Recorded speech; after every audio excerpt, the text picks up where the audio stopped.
ایک اور عمل عاشورہ کے بارے میں بیان فرمایا، وہ یہ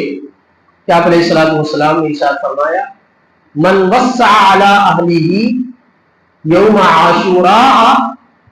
وسع اللہ علیہ سائر سنۃ۔ اللہ کے نبی علیہ الصلوۃ والسلام نے ارشاد فرمایا کہ جو کوئی بندہ عاشورہ کے دن اپنے اہل و عیال پر، اپنے گھر والوں پر رزق میں کشادگی کرے گا تو اللہ اس کی برکت سے سال بھر اس کے لیے رزق میں وسعت پیدا فرمائے گا۔ ایک دن عاشورہ کے دن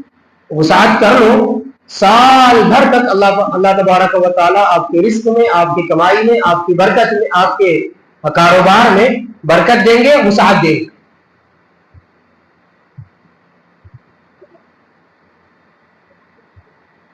اب سوال پیدا ہوتا ہے کہ بھئی عاشورہ کو تو روزہ رکھتے ہیں، پھر کیسے وسعت کریں گے؟ جواب اس کا یہ ہے کہ اللہ کے بندو صبح سحری تو کھا رہے اور شام میں افطار کھا رہے، سحری میں وسعت کر دو اور شام میں افطاری میں وسعت کر دو، مسئلہ حل ہو گیا۔ دوسری بات، وسعت صرف کھانے پینے کی چیزوں میں تھوڑی ہو سکتی، آپ کسی اور چیز میں وسعت کرو، ہدیہ دے دو، کپڑے لا کے دے دو، اس دن کوئی بھی چیز ہو سکتی، چپل لا کے دے دو، جوتے لا کے دے دو، جو ضرورت کی چیزیں ہیں اس میں وسعت کر دو۔ کھانے میں ہی وسعت کرنا یہ ضروری نہیں، کھانے میں ہی وسعت کرنا یہ ضروری نہیں ہے، بلکہ اس کے علاوہ بھی جو چیزیں ہیں استعمال کی، روزمرہ کی جو چیزیں ہیں ان کے اندر بھی آپ وسعت کر سکتے ہیں۔ ہمارے استاد حضرت مولانا عبد الرحیم صاحب فلاحی نور اللہ مرقدہ کا ایک معمول تھا، ہم جب دورے میں تھے تو حضرت تمام دور حدیث کے طلباء کو اپنے جیب سے 20-20 روپیہ عاشورہ کے دن دیتے تھے،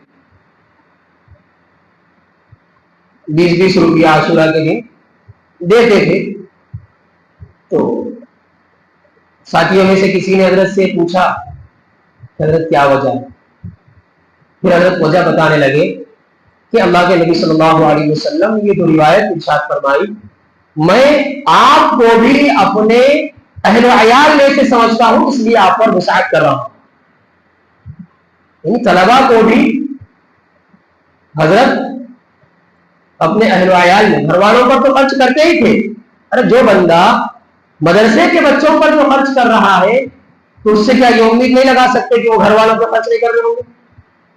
گھر والوں کے ساتھ ساتھ طلباء پر بھی وہ